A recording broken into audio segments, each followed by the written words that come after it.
एक बार देख लेना बनता है, ठीक है ना। तो सबसे पहला सिम्स पोजीशन आती है, सबको आवाज आ रही है प्रॉपर तरीके से। सिम्स पोजीशन, अब सिम्स का हालांकि रोल ज्यादातर आप देखोगे तो गायनिकोलॉजी, सिम्स ऑपरेशन वगैरह आप लोगों ने पढ़ा होगा, है ना।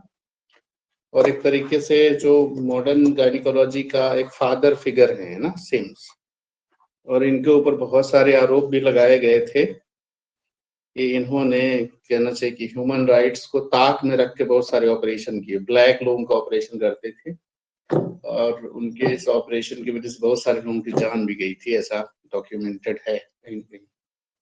तो आज की जो एथिकल गाइडलाइन है उसके हिसाब से बिल्कुल ये जेल के पीछे होते हैं, लेकिन कुछ अच्छे भी काम किए हैं, ऐसा नहीं है। अब उस समय बहुत चीजें नहीं थी अपने पास, मान चलो इतनी इफेक्टिव एंटीबायोटिक्स और जेनेस्थीसिया वगैरह नहीं था, लेकिन फिर भी अच्छा उन्होंने कंट्रीब्यूशन भी किया है। तो अपने को इनके अच्छे वाले जो इनके कार्य है उसको ध्यान में रखना चाहिए। Sales position, the position with the patient lies on one side with the underarm behind the back and the upper thighs flex। मतलब आपको एक करवट में लेटना है ना, कुल मिला के ये कहना चाह रहे हैं। और इसमें ये बता रहे हैं कि under arm behind the back, मतलब पीछे, है ना, नीचे होना चाहिए, नीचे वाला हिस्सा, मतलब समझ रहे हो ना, पीछे की तरफ, पीठ की तरफ होना चाहिए under arm, and upper thighs flex होना चाहिए, और ऊपर वाला घुटना मुड़ा होना चाहिए, ठीक है। Use to facilitate vaginal and anal examination. तो ये जो विजाइनल और एनल एग्जामिनेशन करते हैं पीबीपीआर, उसमें भी ये काम आ सकता है। और इसका एक नाम अलग से दिया गया है, लेटरल रिकम्बेंट पोजीशन, मतलब एक करवट बना ना, बाएं करवट में अपन लेट के ये ऑपरेशन पेशेंट मतलब ये पोजीशन में पेशेंट को रखते हैं, इसलिए इसको लेटरल रिकम्बेंट पोजीशन बोलते हैं। तो कभी पूछा जाए सिम्स का एक दूसरा नाम, अल्टरनेटिव नेम, तो लेटरल रिकम्बेंट पोजीशन है, ठीक है ना। तो एक ये हो गया। इसके बाद अपन नेक्स्ट है टेडलनबर्ग पोजीशन। टेडलनबर्ग के नाम से अपन ने बहुत सारी चीजें देखी हैं, है ना। टेडलनबर्ग टेस्ट, टेडलनबर्ग ऑपरेशंस, ये सब चीज एग्जाम में भी आया हुआ है। यहाँ पर पोजीशन की बात हो रही है ना। A person in the Trendelenburg position is lying supine with their head slightly lower than their feet। Patient मान लो किसी को ऐसे बेड में लेटा दो और फिर ऐसी स्थिति हो, है ना, कि पेशेंट जो है उसका जो पांव है ना, ये जो सिर हो गया मान लीजिए, है ना, पेशेंट का, और इधर क्या हो गया, इसके पांव हो गए, ठीक है। तो पांव वाला पोर्शन ये टॉर्सो हो गया। तो इसमें जो ये कह रहे हैं कि head slightly lower than their feet, मतलब ये पोजीशन देखिए ना, यहाँ पे जो सिर है, सिर की स्थिति जो है पांव से थोड़ा सा नीचे है ना, तो इसको अपन क्या नाम देते हैं, ट्रेडलनबर्ग पोजीशन, ठीक है। रिवर्स ट्रेडलनबर्ग में उल्टा हो जाएगा, ठीक है। रिवर्स ट्रेडलनबर्ग मतलब उल्टा हो जाएगा, है ना। इसमें क्या हो रहा है, same as supine position under torso is raised and legs are lowered, ठीक है। तो टांग नीचे हो जाएगा, सर जो है ऊपर हो जाएगा, है ना। This is called reverse Trendelenburg position. एक आता है Fowler position. A person in the Fowler position is sitting straight up or leaning slightly back, ठीक है। ये आपने पोजीशन जनरली देखी होगी हॉस्पिटल वगैरह में, है ना, कि पेशेंट को जैसे मान लीजिए बेड होता है ना, इस टाइप का समथिंग रहेगा, और पेशेंट को इसमें ना ऐसे लेटा देते हैं, ठीक है। तो ये पीठ के बल रहेगा पेशेंट, तो लगभग ऐसा ये पोजीशन रहती है इसमें। और इसमें क्या, person in the Fowler position is straight, sitting straight up और लीनिंग स्लाइटली बैक, ये थोड़ा लीनिंग है, थोड़ा पीछे की तरफ झुका हुआ है, ठीक है। And their legs may be either in straight और बेंड, या तो झुके होंगे या तो सीधे होंगे। High Fowler position is same one who is sitting upright. A low Fowler position is somewhat one whose head is slightly elevated, जिसमें उसका सर थोड़ा सा ऊपर उठा होता है, क्योंकि हाई लोअर उन्होंने नाम रख दिए हैं, बट झुकाव लगभग वैसे ही रहेगा, ठीक है ना। सुपाइन पोजीशन तो सबको पता है ना। सुपाइन पोजीशन का मतलब क्या हो जाएगा कि पीठ के सहारे जब पेशेंट लेटा होता है, someone in the supine position lying on his और हर बैक, तो पीठ के सहारे लेटा होता है, उसको क्या बोलते हैं, सुपाइन पोजीशन बोलते हैं। प्रोन पोजीशन क्या है, मुंह के बल जब नीचे की तरफ लेटे है ना, someone in the prone position lying face down position होती है, ठीक है ना। तो चेहरा जो है उसका फेस जो है नीचे की तरफ रहता है। एक जैक नाइफ पोजीशन बोलते हैं, बस इनको ऐसे थोड़ा थोड़ा देखते चलिए। Jack knife position also called is Kraske position, इसका नाम दे दिया गया एक और, Kraske position. Patient abdomen lies flat on the bed, ठीक है ना, and the bed is scissored so the hip is lifted and the legs and head are low। अब जैसे मतलब अगर डायग्रामेटिक उसमें देखो तो थोड़ा सा समवॉट ऐसा कुछ रहेगा इसमें, है ना, कि पेशेंट का जो मतलब कहना चाहिए कि जो हेड है लगभग यहाँ रहेगा और उसका चेस्ट वाला रीजन लगभग यहाँ रहेगा, है ना, और पाँव जो है कैसे रहेंगे, नीचे की तरफ, ये वाला पोर्शन पाँव का रहेगा, ठीक है ना। तो ये कुल मिला के इसे सीजरिंग कर दी जाती है ना, ये देख रहे हो सीजर लाइन, इसलिए इसको जैक नाइफ पोजीशन कहते हैं, है ना। और चेस्ट नी पोजीशन जो होता है similar to the jack knife, the leg are bent at the knee at 90 degree angle, ठीक है। तो इसमें क्या है, जैसे पेशेंट को क्या है ना, ये सिर हो गया, है ना, ये वाला पोर्शन इसका, ये थाई यहाँ तक ये पेशेंट रहेगा, और यहाँ नी जो होता है ये वाला पोर्शन ऐसे नीचे यहाँ तक घुटना इसका मुड़ा होता है, समझ रहे हो ना। ये तुम्हारा हिप हो गया और ये नी वाला पोर्शन, तो ये ऐसे घुटना मुड़ा रहता है, ये पीछे का टांग रहेगा इसमें, है ना, पीछे का पाँव रहेगा। तो कुछ ऐसा करके रहता है, ये भी मिलता जुलता है जैक नाइफ पोजीशन से, चेस्ट नी वाला, ठीक है ना। और लिथोटॉमिक पोजीशन बहुत यूज होता है गायनिकोलॉजिकल, एनोरेक्टल में, यूरोलॉजिकल प्रोसीजर में, सबने देखा होगा। पर torso is place in the supine position and the legs are raised and secured and arms are extended. तो ये लगभग सबने देखा होगा, है ना, गायनिकोलॉजिकल, एनल या यूरोलॉजिकल, है ना, जो भी प्रोसीजर होती है उसमें लिथोटॉमी पोजीशन जरूर करवाई जाती है, ठीक है ना। तो ये कुछ इंपॉर्टेंट पोजीशंस हो गई जो सर्जरी में एप्लीकेबल है। फिर इसके बाद कुछ इंपॉर्टेंट पॉइंट्स हैं, की पॉइंट्स है, ये सब क्वेश्चन एक्चुअल में आए हुए हैं, है ना, एग्जाम में, अलग अलग एग्जाम में क्वेश्चन आपसे पूछे गए, ठीक है ना। तो फर्स्ट ह्यूमन ऑर्गन ट्रांसप्लांटेशन की अगर जहां तक बात की जाती है तो ये उसका एक्ट बना 1994 में, ह्यूमन ऑर्गन ट्रांसप्लांटेशन एक्ट। तो इस एक्ट में ये फायदा हुआ, है ना, कि आप इलीगल तरीके से ऑर्गन ट्रांसप्लांट नहीं कर सकते हो, इसके लिए प्रॉपर कंसेंट चाहिए होगा और एक पूरा एसओपी होता है, सिस्टेमिक ऑपरेटिव प्रोसीजर होता है। अगर आपने उसको फॉलो नहीं किया तो पनिशेबल ऑफेंस है अंडर लॉ, ठीक है ना। तो आजकल जो ये तुम्हारे सुनाई देते किडनी किसी ने निकाल लिया, किसी ने कुछ कर लिया, तो ये इलीगल प्रोसेस है, समझ रहे हो ना। और इसमें दंड का भी विधान होता है, ऐसा नहीं कि किसी किडनी ऐसे निकाल लेंगे, है ना। फिर इसके बाद चलते हैं, the minimum age for the consent of surgery is about 18 साल। 18 साल में वोट देने का भी अधिकार है, और 18 ही साल वो समय होता है जबकि क्या करते हैं, सर्जरी का कंसेंट भी अपन दिया जाता है, ठीक है ना।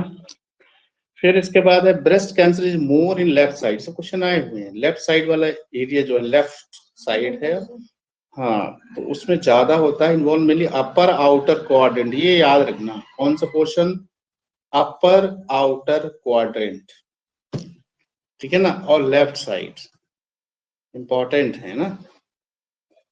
फिर है ऑर्किपेक्सी, एक टर्म यूज होता है, तो कभी कभी क्या होता है, नवजात शिशु मान लो किसी ने, है ना, छोटे छोटे बच्चे होते हैं, ये बड़े होने पर भी टेस्टिकल जो होते हैं अनडिसेंडेंट होते हैं ना, जो एब्डोमिनल कैविटी है उसके नीचे नहीं आ पा रहे, तो इसके लिए एक प्रोसीजर किया जाता है जिसको ऑर्किपेक्सी कहा जाता है, और ये generally done at second year of age, यानी छोटे बच्चों में ही करेक्शन इसका संभव है, ध्यान रखना। तो अनडिसेंडेंट टेस्टिस के करेक्टिव मेजर के लिए हम जो प्रोसीजर अप्लाई करते हैं उसको ऑर्किपेक्सी बोलते हैं, ध्यान रखना, और सेकेंड ईयर ऑफ एज तक कर लेना चाहिए। और operation for ASD, atrial septal defect का ऑपरेशन कितने साल के बाद, यानी आफ्टर 10 ईयर लिखा हुआ है, हो जाना चाहिए। जैसे कॉन्जेनाइटल हार्ट डिसीज जो होती है, एसडी, फेलोट सेट्रोलॉजी, ये सब कॉन्जेनाइटल हार्ट डिफेक्ट्स है ना, वाल्वुलर हार्ट डिफेक्ट्स। तो इसका ऑपरेशन ध्यान रखना, एएसडी आफ्टर 10, ठीक है। और पीडीए जो होता है, पेटेंट डक्टस आर्टेरियोसस जो होता है, ये जो है before the child goes to the school, यानी प्री स्कूल चाइल्ड जो होता है, लगभग आजकल 3-4 साल बच्चे चले जाते हैं, 5 साल के पहले पहले करवा लेना चाहिए, है ना, before child goes to school. और एएसडी जो होता है आफ्टर 10, पीडीए जो होता है, आपने देखा कि स्कूल जाने की पहले की जो आयु होती है उसमें करवा लेना चाहिए, ठीक है ना। फिर इसके बाद आता है ईआरसीपी, एक प्रोसेस है जिसका पूरा नाम याद रख लीजिएगा, इसका नाम है एंडोस्कोपिक रेट्रोग्रेड कोलेंजियो पैंक्रियाटोग्राफी, ठीक है। तो इसमें एंडोस्कोपिक प्रोसीजर, अब आप किसके लिए यूज हो रहा है, कोलेंजियो और पैंक्रियाटोग्राफी, ध्यान रखना 2 चीज इसमें आ रही है, एक तो तुम्हारा गॉल ब्लैडर हो गया और दूसरा जो है पैंक्रियास, तो इन दोनों के लिए हम ईआरसीपी करवाते हैं जनरली। और इसमें क्या है, दूसरा एक आता है ओसीजी, ओसीजी जो होता है ग्राहम कोल्स टेस्ट, इसका फुल फॉर्म है, ये ओरल कोलेसिस्टोग्राम भी इसको कहते हैं, an x ray of the gall bladder, ध्यान रखना ये काहे के लिए करवाते हैं, गॉल ब्लैडर का एक्सरे है, ठीक है ना, रेडियोलॉजिकल प्रोसीजर है। X ray is taken before the gall bladder releases the bile, है ना, बाइल छोड़ने के पहले का एक्सरे है होता है ये, and the test is done to know the function of gall bladder, कि प्रॉपर तरीके से गॉल ब्लैडर काम कर रहा है कि नहीं कर रहा है, ठीक है ना, कि उसमें सिक्रेशन टाइम पे हो रहा है कि नहीं हो रहा है, ये सारी चीजें देखने के लिए ओसीजी का प्रयोग करते हैं, ठीक है। तो ओरल कोलेसिस्टोग्राम या इसको जीसीटी भी टेस्ट कहते हैं, यानी कि ग्राहम कोल्स टेस्ट भी बोलते हैं, ठीक है ना। तो ये हो गया, एक आता है टर्म कोइलोनाइकिया, यानी कि स्पून शेप जो नेल्स होते हैं ना, also known as spoon nails, नेल्सिस, a nail disease that can be a sign of hypochromic anaemia, hyperchromic नहीं, hypochromic anaemia, specially iron deficiency anaemia. तो आयरन डेफिशिएंसी एनीमिया, है ना, किसी को है तो आप नाखून देख के पता कर सकते हो, अगर उसके नाखून जो हैं वो अगर चम्मच के लायक दिख रहा है ना, यानी कि क्या बोलेंगे, तुम्हारे कॉनकेव नेल हो जाएगा, है ना, तो उसको अपन कोइलोनाइकिया बोलते हैं। और ये किस चीज को इंडिकेट करता है, आयरन डेफिशिएंसी एनीमिया या हाइपोक्रोमिक एनीमिया, है ना। पारोनाइकिया एक टर्म आता है, नाइकिया जहां पर आएगा तो नेल की बात हो रही है ना, नोकिया एक मोबाइल चलता था, नाइकिया है ना। The nail disease paronychia commonly misidentified as a synonym for Whitlow या Phelan। Whitlow या Phelan से ये थोड़ा कंफ्यूज हो जाते हैं लोग, लेकिन थोड़ा अलग ही है ना। It is an often a tender bacterial or fungal hand infection और foot infection। तो बेसिकली ये एक तरीके का बैक्टीरियल या फंगल हैंड या फूट इन्फेक्शन हो सकता है, where the nails and skin meet at the side और the base of the finger और टोनेल। तो होता कहां पर ये संक्रमण, आप जानिए पक जाता है, तो नाखून देखो, जहां नाखून की स्किन जो है ना, क्या बोल रहा है, नेल एंड स्किन मीट, समझ रहे हो ना, नाखून जहां स्किन से मिलती है, ये पूरा घेरा है ना, यहाँ पर इन्फेक्शन हो जाता है, ठीक है ना। तो यहाँ पस भी बनता है अगर प्रॉपर तरीके से ठीक नहीं हुआ तो ये पारोनाइकिया हो गया तुम्हारा, ठीक है। कोइलोनाइकिया तो आयरन डेफिशिएंसी एनीमिया की वजह से होगा, पारोनाइकिया फंगल या बैक्टीरियल इन्फेक्शन की वजह से हो सकता है। और इसके बाद एक चीज आती है फेलॉन करके, है ना। फेलॉन क्या होता है, purulent inflammation pulp of the finger, ध्यान रखना, पल्प क्या होता है, ये नीचे वाला फिंगर है ना, बेड नहीं, ये नीचे वाला जो फिंगर होता है ना, नाखून अपन देखें, है ना, जैसे मान लो ये हो गया हाथ, है ना, तो ये मान लीजिए यहाँ नेल हो गया, और ये वाला पोर्शन है ना, ये जो नीचे का ये पोर्शन है ना, ये पल्प है ना, ये वाला पोर्शन क्या है, पल्प है ना। तो वहां पर क्या हो रहा है, इन्होंने बताया कि हाँ, पल्प में क्या, देखो इसमें क्या है, bacterial infection of the finger that manifest as symmetrically swollen, मतलब दोनों तरीके का, है ना, दोनों नाखून के जो पल्प होते हैं सेम मतलब व्यक्ति में स्वॉलन होंगे, रेड होगा, हॉट होगा, है ना, फिंगर पैड या मतलब pulp. Swollen, red, hot, pulp दिखाई देता है एकदम लाल लाल कलर का टमाटर जैसा, है ना, टमाटर थोड़ा ज्यादा हो जाएगा लाल, है ना।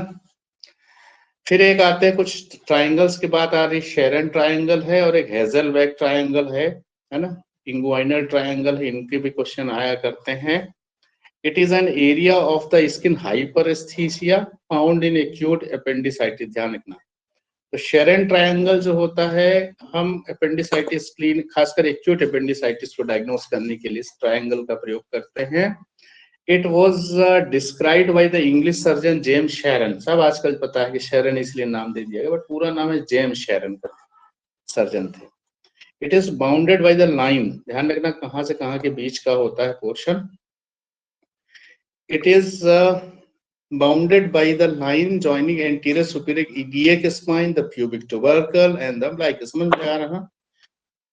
ये सबसे पहले किनारे होता है जो तुम्हारा एंटीरियर सुपीरियर इलियक स्पाइन जो है ये, है ना, और प्यूबिक ट्यूबरकल हो गया, और तीसरा हो गया अम्बलाइकल, है ना। इन तीनों को मिला दोगे तो जो बीच का ट्रायंगुलर क्षेत्र बनता है उसको क्या कहते हैं? शेरन ट्रायंगल कहते हैं। तो याद रखिएगा उन तीन एरिया के नाम, superior iliac spine, pubic tubercle and umbilicus, ठीक है, यूपीएस। तो ये तीन नाम आप याद रखिएगा, umbilicus, pubic tubercle and S for superior iliac spine. इन तीनों के बीच का क्षेत्र कहलाता है, और बहुत ज्यादा हाइपरेस्थीसिया, बहुत पेन होगा ना, जैसे टच करोगे तो गार्डिंग टाइप हो जाएगा मसल का, पेन होता है यहाँ पे, है ना। फिर इसके बाद हेजलबैक ट्राइंगल या इंगुइनल ट्राइंगल भी इसको नाम दिया गया। It is an area of anterior abdominal wall, anterior abdominal wall bounded by, ध्यान रखना किन तीन चीजों, inferior epigastric artery, inferior sorry inguinal ligament and the lateral border of the rectus abdominis muscle. तीन चीजें हैं, ठीक है।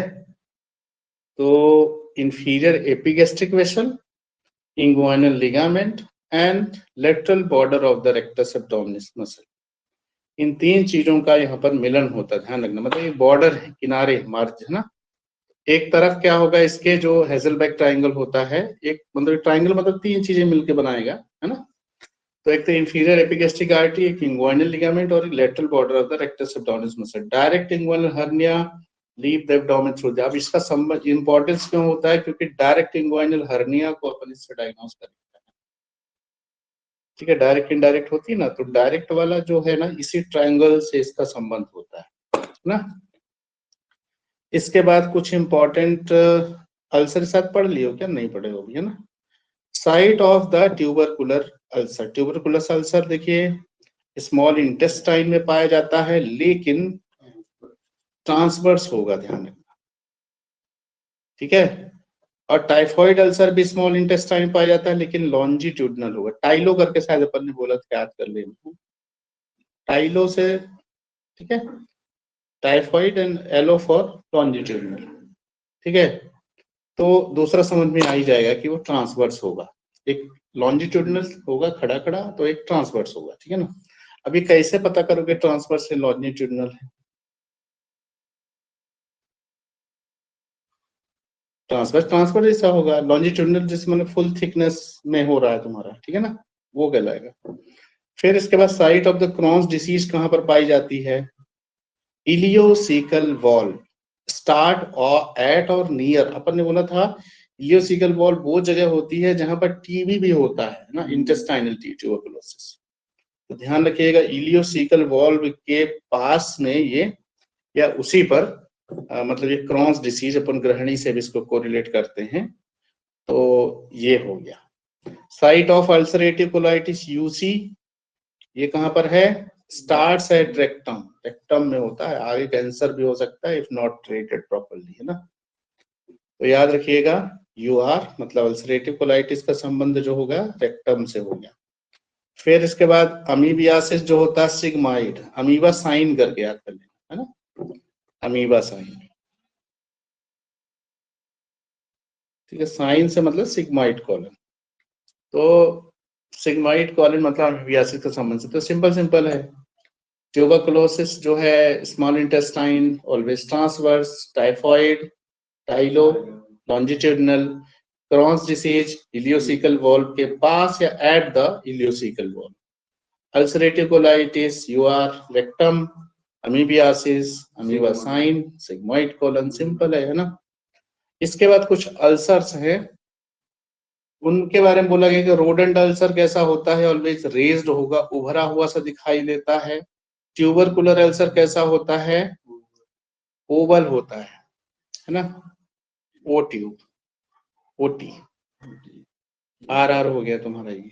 वेरिकोज वेन ध्यान रखना, वेरिकोज वेन वर्टिकली ओवल होता है, मतलब खड़ा खड़ा अंडाकार। जैसे मान के चलिए कि ये हो गया ना, अब कोई घाव बनेगा है ना, तो ये इसका प्रेजेंट ये घाव है, बट ये ओवल शेप का ऐसा दिखेगा, अंडा अगर सही बना होगा तो, है ना, ये समथिंग लाइक दैट ऐसा दिखेगा।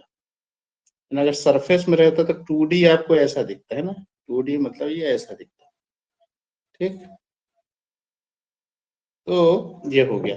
फिर पंच्ड आउट, ये भी बाहर ऐसे निकला सा रहता है। ट्रॉपिकल अल्सर, कैंसर अल्सर जो होता है इरेगुलर, ध्यान रखना, इरेगुलरिटी पिक्यूलियरिटी होती है। मान लो कोई अल्सर हो गया या कोई मतलब ग्रोथ हो गई, अगर उसके मार्जिन इरेगुलर है, मतलब इरेगुलर का मतलब समझ रहे हो क्या है, जैसे मान लो अपन ने एक फिक्स बता दिया कि ये ओवल हो गया, अब ये ओवल ना हो करके ये ऐसे ऐसे ऐसे ऐसे ऐसे ऐसे ऐसे जिगजैग कर कुछ हो जाए, समझ रहे हो ना, मतलब वो सरफेस उसका प्रॉपर नहीं है ना, अनइवन है, ठीक है, उसको क्या बोलेंगे अपन, मतलब वो कार्सिनोजेनिक होगा नेचर। फिर इसके बाद अपन चलते कॉमन साइड ऑफ कीलॉइड, सब क्वेश्चन आए हुए हैं। कीर स्टारमर इस समय ब्रिटेन का प्रधानमंत्री था, मतलब इंग्लैंड, कीर स्टारमर सही से दिमाग में ले सकते हैं, या कीलॉइड जो होता है ऑलवेज स्टर्नम पे होता है। फिर इसके बाद कॉमन साइट ऑफ प्रेगनेंसी जो होता है, ये अपन ने पढ़ लिया था, ऑलवेज हाइपरट्रोफिक गम हो जाते हैं, प्रेगनेंसी का गम हो गया, ठीक है। फिर है ऑस्टियोमाइलाइटिस, कुछ टर्म्स आ रहे हैं, the infection inflammation of the bone और बोन मैरो, हड्डियों या बोन मैरो का, देखो ध्यान रखना, इसमें सिर्फ हड्डी बस का नहीं हो रहा, बोन मैरो भी इन्वॉल्व हो रही है। ऑस्टियोमाइलाइटिस अपन ने पढ़ा था, स्कल वाला क्रेनियम वाला ऑस्टियोमाइलाइटिस है ना। ऑस्टियोमलेशिया अपन ने भी ये भी पढ़ा है, the softening of the bone caused by defective bone mineralisation, ध्यान रखना, द सॉफ्टनिंग ऑफ बोन हो रहा है यहाँ पर, और ठीक है ना, इसमें क्यों हो रहा है, डिफेक्टिव बोन मिनरलाइजेशन की वजह से हो रहा है, क्योंकि कैल्शियम फॉस्फेट ये सब चाहिए होता है ना, प्रॉपर तरीके से मिल नहीं पा रहा है, इनएडिक्वेट अमाउंट ऑफ अवेलेबल फास्फोरस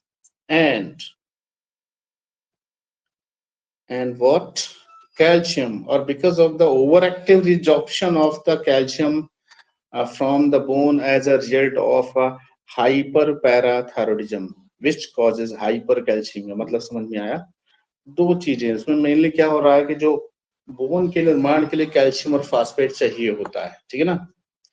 अब मान के चलिए कि कैल्शियम फॉस्फेट ठीक है, डाइट वगैरह भी सब कुछ ठीक ले रहे हो, है ना, सनलाइट एक्सपोजर भी ये सब कुछ है, लेकिन जैसे अब यहाँ उन्होंने बोल दिया कि हाइपर कैल्शियमिया हो रहा है, किसकी वजह से, हाइपर पैराथायरॉइडिज्म ना, पैराथार्मोन हार्मोन, तो ये क्या करता है, हड्डियों से कैल्शियम फास्फेट को निकालेगा, समझ रहे हो, हड्डी से निकाल के क्या हो जाता है कि ब्लड में बढ़ेगा, ठीक है ना। तो इसकी वजह से जो है ना, बड़े जो लोग होते हैं उनमें ऑस्टियोमलेशिया होगा, बच्चों में इसको क्या बोलते हैं, रिकेट्स नामक सूखा रोग इसे बोलते हैं ना, osteomalacia in children known as rickets, ये सब आप लोग पीडीएफ में पढ़ा है वो, ठीक है ना। ऑस्टियोपोरोसिस करके एक बीमारी है, इसमें हड्डियां एकदम से पोरस हो जाती है, कमजोर हो जाती है, ठीक है, ब्रिटल हो जाती है, disease of excessive demineralisation of bone, ध्यान रखना, क्या हो रहा है, डीमिनरलाइजेशन, मिनरलाइजेशन का मतलब ये हो रहा है कि कैल्शियम फास्फेट सारी चीज हड्डी में जा रही है ना, प्रॉपर तरीके से उसका यूटिलाइजेशन हो रहा है, हड्डी बन रही है, ठीक है, लेकिन डीमिनरलाइजेशन क्या हो रहा है, अपोजिट चीज हो रहा है, मतलब निकल रहा है वहां से, है ना। तो and the characterise by a decrease in the bone mass, होगा कि हड्डी का जो वजन होता है वह कम हो जाएगा, डेंसिटी भी कम हो जाएगी, बोन डेंसिटी भी मतलब ऑब्वियस है कम हो जाएगी, which can lead to an increase risk of fracture. इसीलिए इसमें बहुत ज्यादा फ्रैक्चर होने का रिस्क भी रहता है। Osteoporosis, the bone mineral density, BMD test करवाइए, खासकर महिलाओं में ये बीमारी बड़ी कॉमन है अपने इंडिया में ना, तो उसमें बीएमडी के रिड्यूस बीएमडी के चांसेस बिल्कुल बहुत रहता है। तो osteoporosis is defined by the WHO as a bone mineral density. WHO ने बोला अगर 2.5 है, अगर बोन मिनरल डेंसिटी 2.5 है या उससे कम है मान लो, है ना, तो ये मान लेना यह रेड लाइन है कि ऑस्टियोपोरोसिस का शुरुआत हो चुका है और दिक्कत होगी, है ना। फिर ऑस्टियोपिनिया आता है, it is early stage of bone loss and osteoporosis is a progressive bone loss. तो ऑस्टियोपोरोसिस एक दिन में नहीं होगा, प्रोग्रेसिव फिनोमेना है, सालों लग जाते हैं ऑस्टियोपोरोसिस में, धीरे धीरे धीरे, है ना। और ऑस्टियोपिनिया जो होता है early stage of bone loss में, कोई बीमारी है कि शुरू शुरू में जो बोन लॉस होगा उसको ऑस्टियोपिनिया ना बोलते हैं। ऑस्टियोडिस्ट्रॉफिक टर्म होता है, it is an dystrophic growth of bone, है ना, डिस्ट्रॉफिक अपन टर्म बहुत पढ़ते हैं ना, डिस्ट्रॉफिक हो गया, एट्रॉफिक हो गया, है ना, हाइपरट्रॉफिक हो गया। तो जहां पर भी डिस लग जाएगा मतलब वो प्रॉपर तरीके से ग्रोथ होएगा नहीं, है ना, एबनॉर्मल ग्रोथ होगी। It is a defective bone development that is usually attributable to renal disease. तो इससे क्या है, रीनल डिसीज का भी संबंध होता है, जनरली आप देखोगे, है ना, क्योंकि क्या होगा कि ना कैल्शियम वगैरह जो है वो तुम्हारे मान के चलो कि डिफेक्टिव हो रहा है तो कैल्शियम का रीअब्जॉर्प्शन नहीं होगा वहां से, है ना, तो रीनल डिसीज से संबंधित है। एंगुलर डिफॉर्मिटीज ऑफ लिम्ब, है ना, तो इसमें मैंने जीनो वेरम जीरो वेलगम करके आता है ना, and in towing is spontaneously correct by 6 week and if necessary correction done after 6 week, 6 week. अब इसमें जीनो वेरम जीरो वेलगम क्या होता है, सिंपल है, इसमें नी जॉइंट की बात ध्यान रखो। वेलगम ऐसे लोग आर्मी में नहीं जा पाते हैं ना, इनका जो दोनों घुटना होता है इसे टच रहता है, ठीक है ना, चलने में भी ऐसे टच होके चलते हैं फ्रिक्शन करके, तो इसको जीनो वेलगम बोलते हैं। गम याद रखना, चिपक गया। अब वेरम का मतलब हो गया रम पी के ऐसे पाँव इधर उधर करके चलते हैं, ठीक है ना, तो ये तुम्हारे जीनू वेरम हो गया, मतलब पाँव फैला के से चल रहे हैं, ठीक है, दूर दूर, है ना, तो जीनू वेलगम एंड जीनू वेरम। अब ये हो गया तुम्हारा, यहाँ कुछ चीजें हैं थोड़ी सी और अपन ऐड करवा देते हैं, है ना हेमंत बाबू।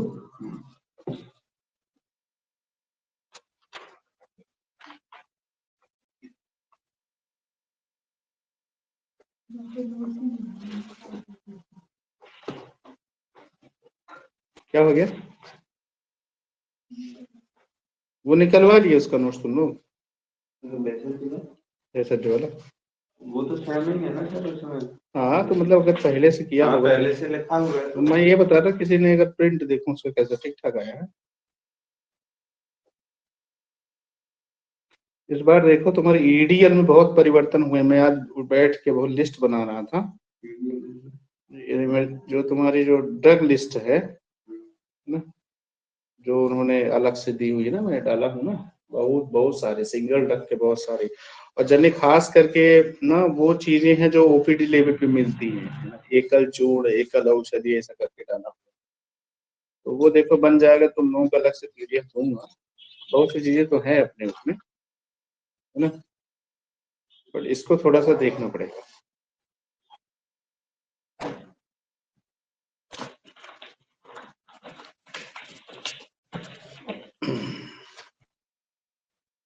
एक बात बताओ, ह्यूमन साइन पढ़े कहाँ पर पाया जाता है, ह्यूमन साइन, ह्यूमन नहीं human, HOMANS, human sign. Human sign क्या होता है, डीवीटी में पाया जाता है, डीप वेन थ्रोम्बोसिस, है ना, डीवीटी में पाया जाता है, और इसमें होता क्या है, फूट को जैसे डॉर्सीफ्लेक्स करते हैं, ऐसे मोड़ते हैं, तो काफ रीजन में पेन होता है, काफ मसल में पेन होता है। At the dorsiflexion of foot pain arises on the calf muscle. इसी को क्या बोला जाता है? होमन साइन बोला जाता है। ठीक है।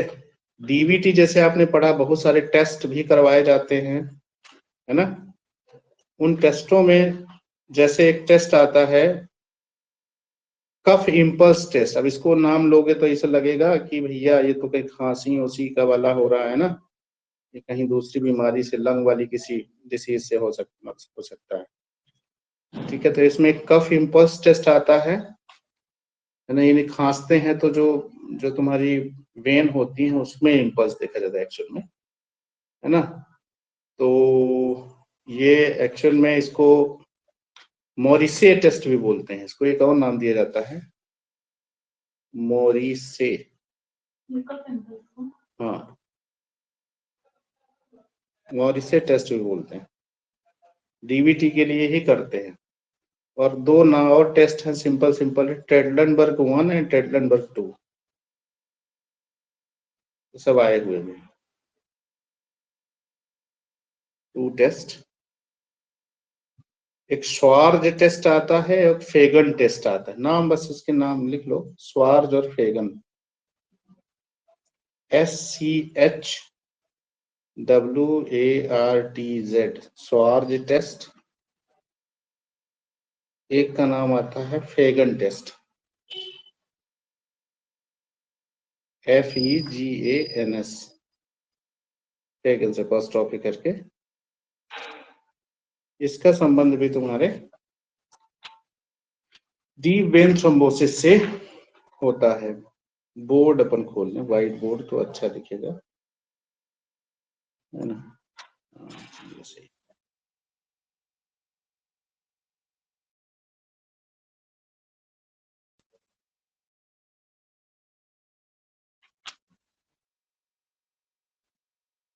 अच्छा, ये बताओ कि डायबिटिक पेशेंट होता है उसमें बॉयल ज्यादा कॉमन पाया जाता है कि फरंकल पाया जाता है, कि बोथ पाए जाते हैं, नन पाए जाते हैं?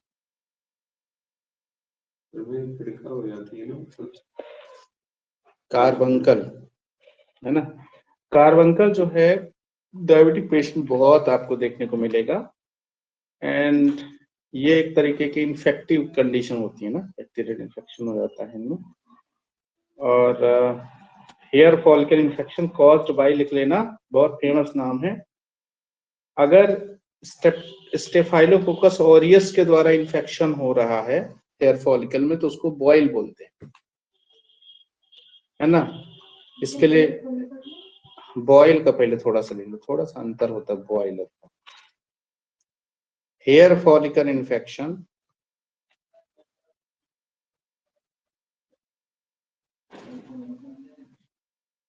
इन्फेक्शन कॉज्ड बाय स्टेफाइलो, ध्यान रखना, स्टेप्टो नहीं, स्टेफाइलोकोकस ऑरियस बैक्टीरिया। ठीक है।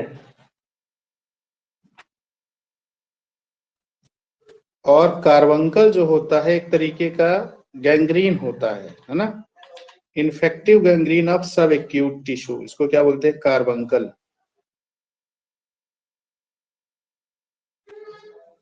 इन्फेक्टिव गैंग्रीन ऑफ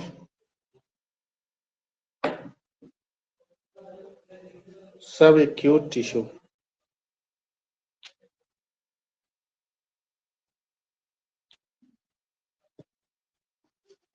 ये जनरली आपको common in diabetic patient, common in diabetes mellitus, ठीक है ना। तो ये बॉयल फरंकल हो गया, फरंकल, carbuncle, boil and carbuncle.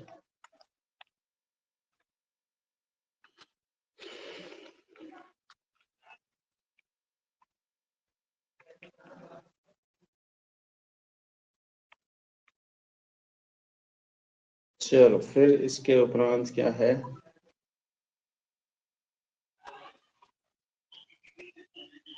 एकलेजिया cardia का नाम सुनो, एकलेजिया कार्डिया या एकलेशिया कार्डिया भी बोलते हैं। ये क्या चीज होती है,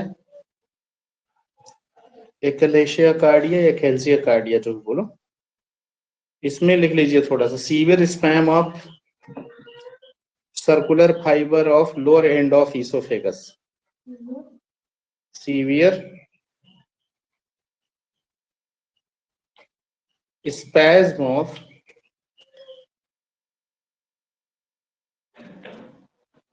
circular fiber of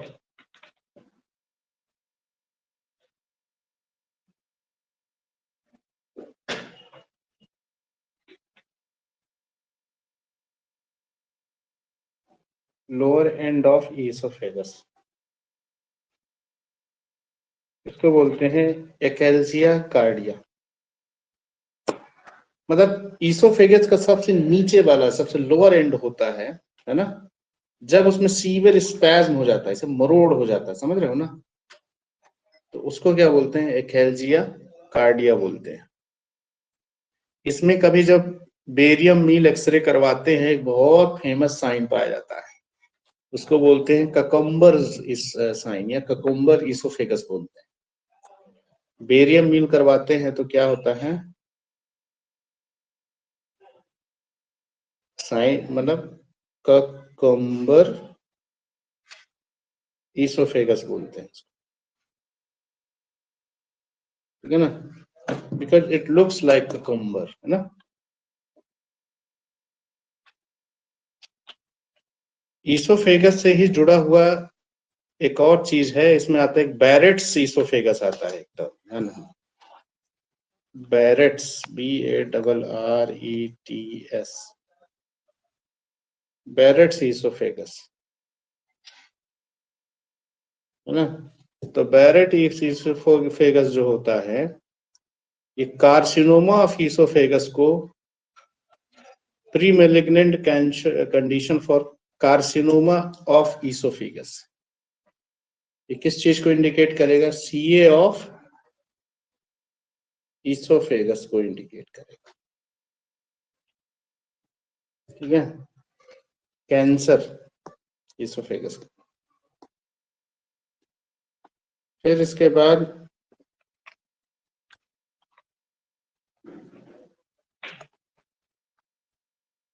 Hasselbalch triangle तो अपन ने पीछे देख लिया था ना, उसमें आया हुआ था हेजलबैक।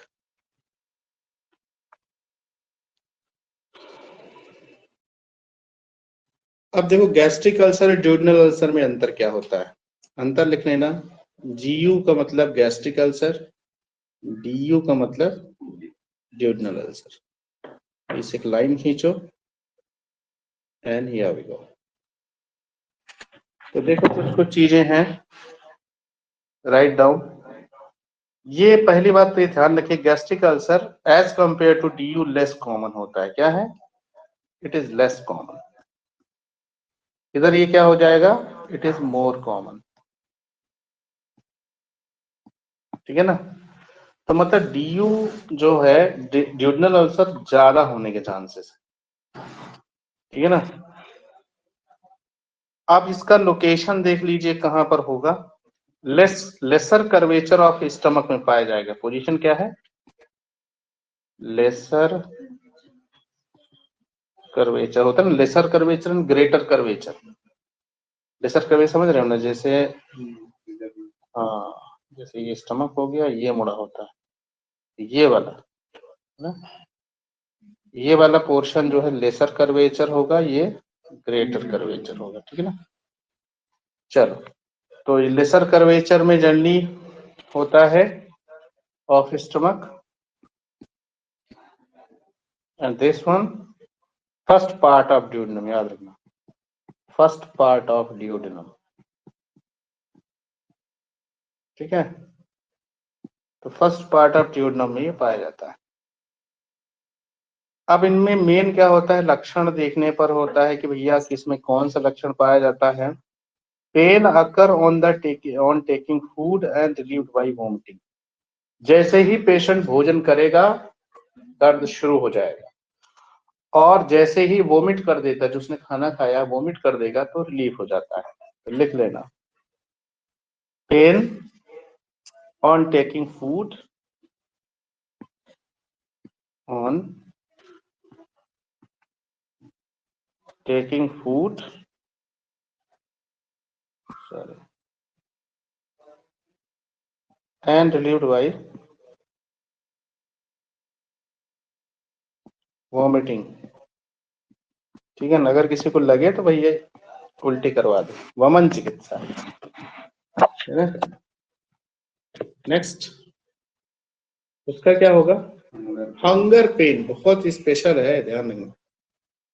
हंगर पेन, खाली पेट में दर्द न, दर्द होएगा इसको ना। हंगर पेन पाया जाता है जैसे ही पेशेंट खाना कुछ भी भोजन करेगा, दर्द अपने आप शांत हो जाएगा। Pain relieved on taking food, pain relieve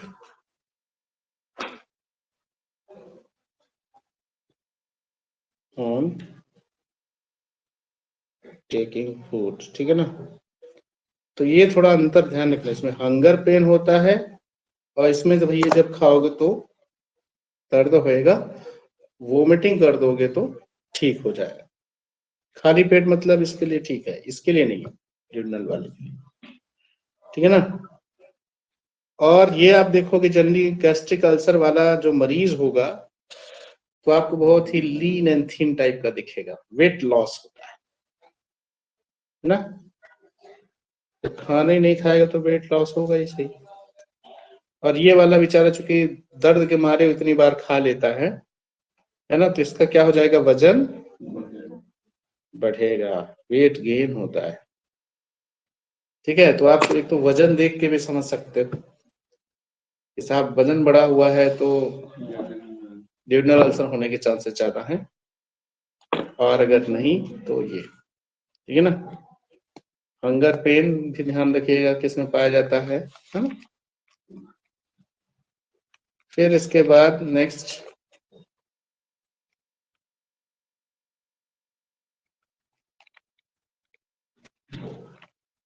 अपन इस टाइप के बहुत से लक्षण आप पढ़ते थे ना, क्या शूल वाला जो आता था, भुक्ते जीरति यत्सूलम तदेव परिणाम जम, मतलब कौन सा हो जाएगा, वो तो हम सोच समझ, मतलब डीओ, और इसमें क्या होगा,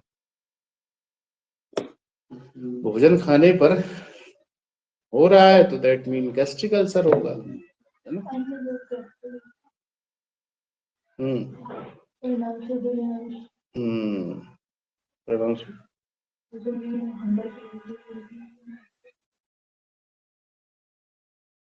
ट्राइस्टर साइन अपन ने पढ़ा था ना, गैस कार्सिनोमा ऑफ स्टमक में।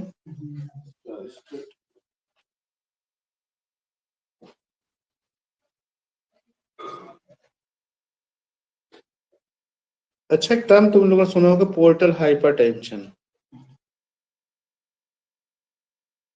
पोर्टल हाइपरटेंशन, शॉर्ट में एसटीएन करके लिखा हुआ है। तो इसमें पोर्टल वेनस प्रेशर कितना होने पर इसको पोर्टल हाइपरटेंशन बोलेंगे। पोर्टल वेनस प्रेशर कितना होना चाहिए,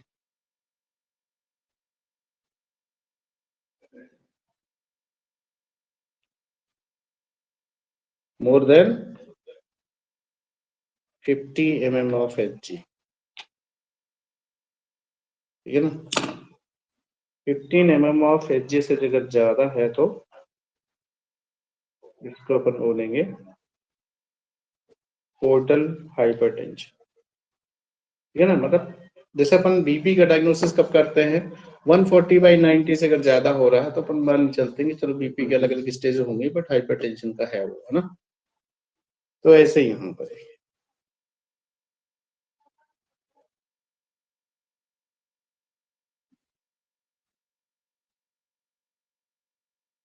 सिस्टिक आर्टरी कहाँ पाई जाती है, एनाटॉमी में पढ़े हो।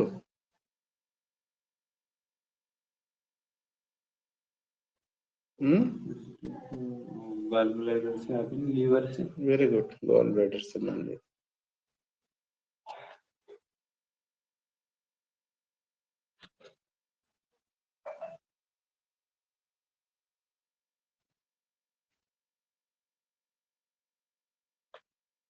इसके बाद फिशर इनेनो का तो अपन ने ये सब पढ़ा ही लिया था ना।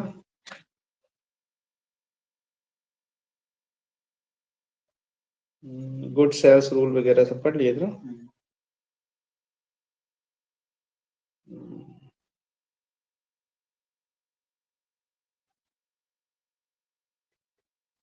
Hysterectomy, Lord dilation, and lateral sphincterectomy, gold standard. ध्यान रखना, फिशर इन एनो के लिए गोल्ड स्टैंडर्ड कौन प्रोसेस होती है? गोल्ड से समझ रहे हो ना, 24 कैरेट का सोना सबसे अच्छा वाला है ना। गोल्ड स्टैंडर्ड किसको बोला गया? लेटरल स्फिंक्टेरोटोमी।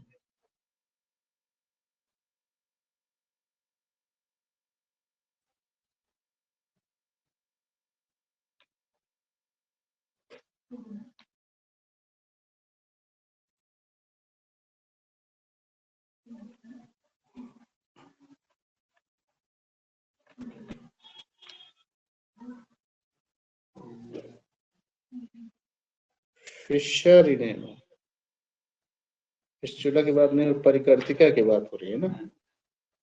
बाकी उसमें डायलेटर वेटर वाला तो है ही ना, लॉर्ड्स डायलेशन वगैरह पढ़ने पड़ा था।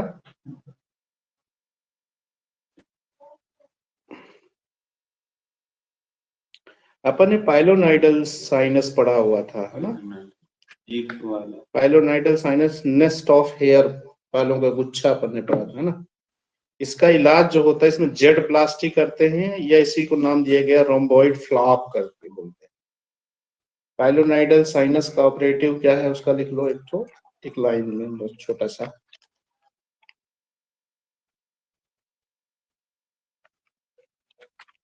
पाइलोनाइडल साइनस जब अपन भगंदर पढ़ रहे तो आया हुआ ना, नाड़ी ब्राउन वाला। तो पाइलोनाइडल, पाइलस मतलब हेयर, नाइडल मतलब गुच्छा, साइनस जो हेयरी मेल होते हैं उनमें पाया जाता है। तो अपन इसका ट्रीटमेंट वाली पोर्शन देख रहे थे, तो उसका एक नाम आता है जेड प्लास्टी।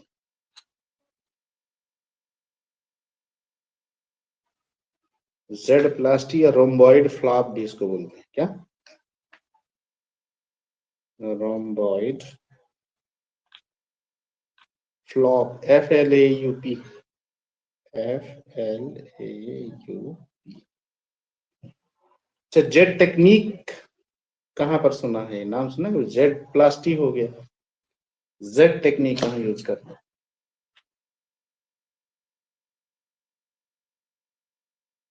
ये तुम लोगों ने पढ़ा होगा कहीं ना कहीं, इंजेक्शन का है। तो काहे का इंजेक्शन अपन जेट टेक्निक से देते हैं? अरे यार, कोई बता सकता है? Someone interested? कुछ तो प्रैक्टिस भी करते होंगे, बता ही सकते हैं। जेड टेक्निक से इंजेक्शन किस, कहां पर यूज करते हैं?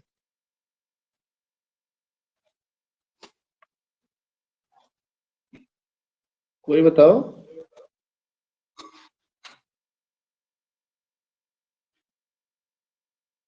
आयरन वगैरह का इंजेक्शन नहीं अपन यूज करते हैं, है ना। इंजेक्टेबल फॉर्म में जो अपन आयरन को यूज करते हैं, तो जेड टेक्निक से यूज करते हैं। जेड टेक्निक कैसे यूज करते हैं पता है? नहीं, उसमें अंदर ऐसे अपन करते हैं। पहले क्या होता है, जैसे मान के चलो तुमको कहाँ पर लगाना है, मान के चलो आ, हाथ में लगाना है मान के चलो, है ना।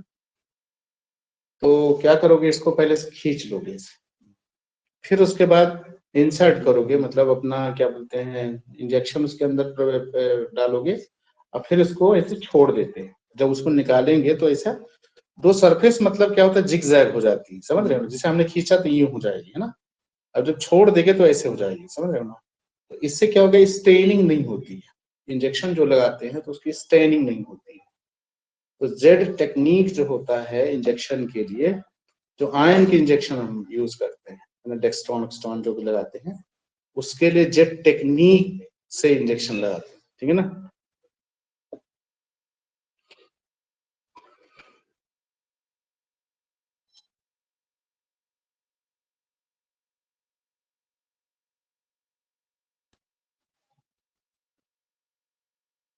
मार्च फ्रैक्चर बताओ कहाँ होता है, कुछ फ्रैक्चर्स इंपॉर्टेंट है।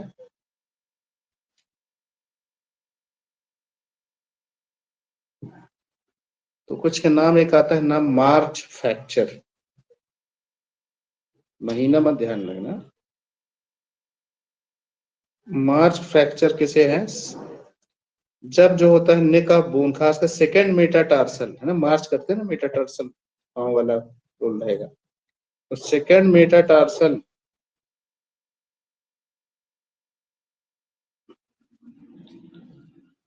बोन का जो फ्रैक्चर होता है उसे क्या कहते हैं, मार्च फ्रैक्चर कहते हैं, है ना। एक बताओ मिल्खा सिंह फ्रैक्चर, मतलब नाम इसका है रनर्स फ्रैक्चर, मिल्खा सिंह नहीं समझ लेना, रनर्स फ्रैक्चर।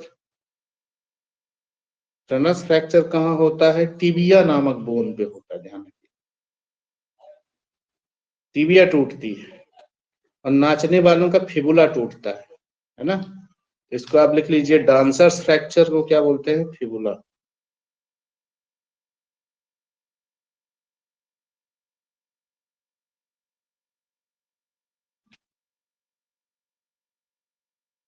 समझ रहे हो विवेक, नाचने दौड़ने वालों का टिबिया टूटेगा, मार्च करने वालों का सेकंड मेटाटार्सल,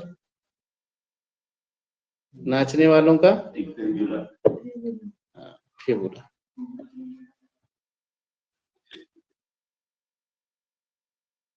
बाकी तो आपने कोलेस वोलेस सब पढ़ा ही लिया है, तो लिखवाने की जरूरत नहीं है। बेनेट्स ये सब ने पढ़ लिया ना, बेनेट्स ओनेट्स, गोल्फर्स एल्बो, टेनिस एल्बो। हाँ ये ध्यान रख लो थोड़ा, टेनिस ओनिस एल्बो नहीं लिखवाया गया था, क्योंकि ये प्रचलन में है तो पूछा जा सकता है कहीं ना कहीं। गोल्फर्स एल्बो और टेनिस एल्बो, दो एल्बो, टेनिस एल्बो पता ना सचिन तेंदुलकर को हो गया था, है कि नहीं, हुआ था ना, तो मैं इसे बोल रहा हूँ, तभी तो पता चला कि ऐसा कुछ होता है, टेनिस एल्बो कुछ होता है है ना, भारी बल्ले से खेलता था सचिन। तो लिख लीजिए टेनिस एल्बो, तो रोजर फेडरर ना दिमाग लगा लेना, है ना, टेनिस एल्बो, ठीक है। तो टेनिस एल्बो जो होता है, रेडियो कोलेट्रल लिगामेंट में इंजरी होने को बोलते हैं tennis elbow. Abrupt pronation leads injury to radial collateral ligament. इसमें ध्यान रखना, इंजरी किसमें हो जाती है,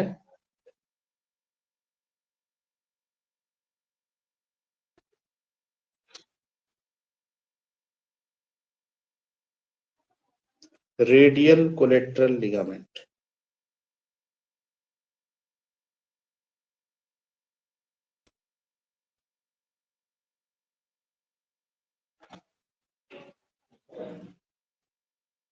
आरसीएल है ना,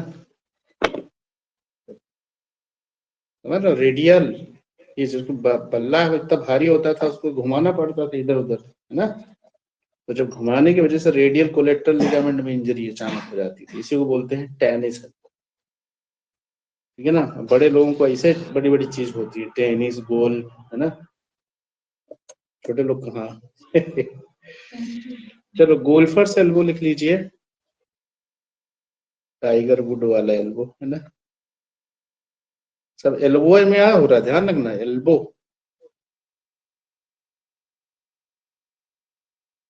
गोल्फर्स एल्बो जो होता है,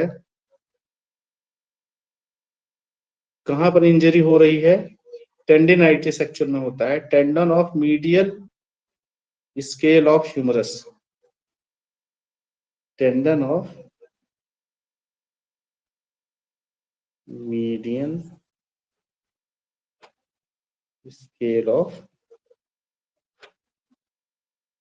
ह्यूमरस।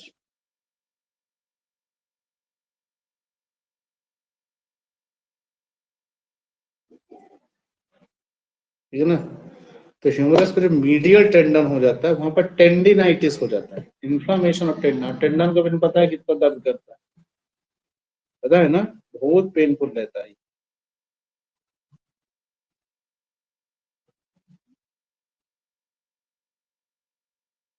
स्टूडेंट एल्बम शायद तुम लोगों ने पढ़ा होगा, स्टूडेंट एल्बो किसको बोलते हैं, ओलिक्रेनान बर्साइटिस, ऐसे करके जो बैठे रहते हैं ना, इसको क्या बोलते हैं, ओलिक्रेनान बर्साइटिस। इसमें वर्षा का इन्फ्लामेशन हो जाता है, लिखना चाहो तो लिख भी सकते हैं, है ना, माइनर्स या स्टूडेंट एल्बो, इसी का दो नाम है, माइनर्स और स्टूडेंट एल्बो। माइन में काम करने वाले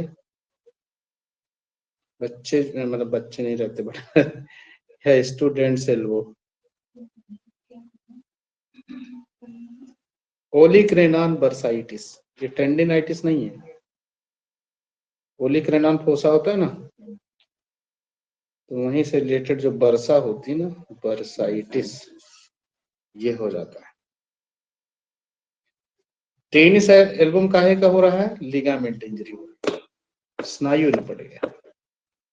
गोल्फर वाले में कंडरा चली गई, टेंडिनाइटिस हो गई। और माइनर या स्टूडेंट एल्बम क्या हो गया, बर्सा, इन्फ्लामेशन ऑफ बर्सा, ठीक है ना।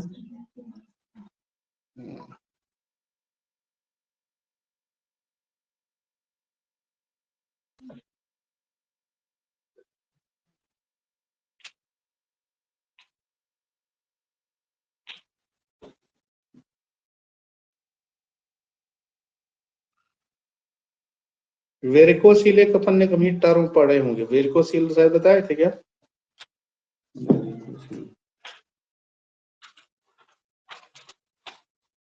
चलो वेरिकोसील आया था तो निकाल लिया था ऑपरेशन में। यहाँ पर एक चीज देख लो, क्या बोलते हैं तुम्हारा, ट्राइएज की बात शायद प्रीवियस उसमें भी कभी बताए होंगे, ट्राइएज बहुत इंपॉर्टेंट है आजकल।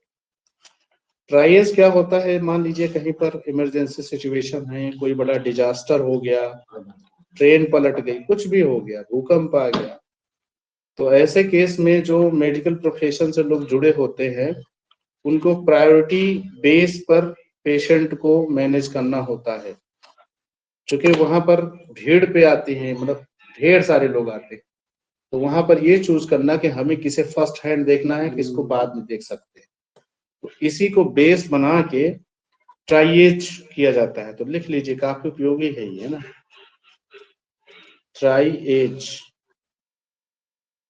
ठीक है ना।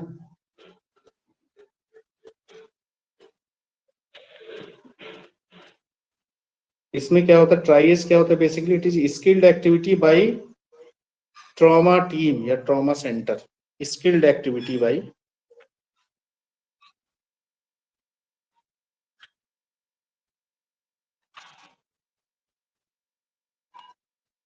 ट्रॉमा टीम, जो ट्रॉमा सेंटर में रहती है मैनेज करने के लिए, ठीक है ना। तो इसमें क्या होता है, लेबलिंग करते हैं एक्चुअल में, है ना। Colour code is given to patient according to severity of injury by expert doctor. कोई अरे गहरे नत्थु खैरे नहीं करेंगे, है ना, कोडिंग। कलर कोड जो एक्सपर्ट डॉक्टर है वही करेगा, क्योंकि किसी की जिंदगी का सवाल है। ये नहीं कि जब वर्ड बॉय को बोलो, जब भैया चिपका देना उसमें, तो ऐसा नहीं होगा ना। तो ध्यान रखना, कोडिंग, कलर कोडिंग किसके द्वारा की जाती है,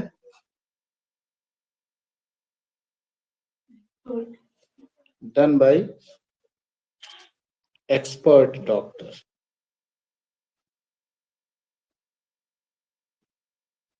ठीक है ना। अब इसमें कुछ कलर्ड होते हैं चीजें, कि मतलब उसको कुछ फ्लैग या कलर या पर्ची चिपका देते हैं, जो भी, है ना। तो उसमें क्या होता है, सबसे पहले लिख लीजिए रेड, रेड अगर साइन आ जाए, है ना, रेड अगर ट्राइज में अगर आपको दिख रहा है, तो क्या मतलब इसका होता है, immediate help needed with in a minute, 1 minute के अंदर उसको हेल्प मिलना चाहिए, इमीडिएट हेल्प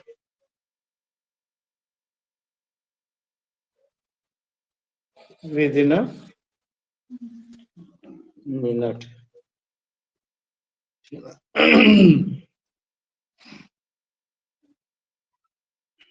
क्योंकि एक एक मिनट उसके लिए इंपॉर्टेंट है ना, जान बचाने के लिए। फिर नेक्स्ट में करिए आप लोग येलो, है ना, तो येलो कोडिंग जो होता है, लिखिए urgent help within 1 to 2 hour. Urgent help within 1 to 2 hour, मतलब अपने पास टाइम है 1 से 2 घंटे के अंदर हम करेंगे, है ना। फिर इसके बाद एक कोडिंग होता है तुम्हारा ग्रीन, है ना। तो ग्रीन कोडिंग किसके लिए की जाती है, ये लिखिए कैन वेट। अब मान लो कि किसी का भैया हाथ टूट गया, कुछ हो गया, अब जान तो जाएगी नहीं, है ना। फ्रैक्चर वैक्चर का केस हो गया, मतलब ऐसा फ्रैक्चर नहीं लगा होगी कि सर फट गया हो तुम इंतजार करो, ऐसा नहीं चलेगा।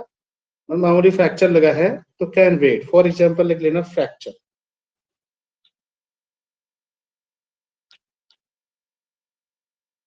फिर इसके बाद कौन सा कोडिंग आता है तुम्हारा, ब्लू।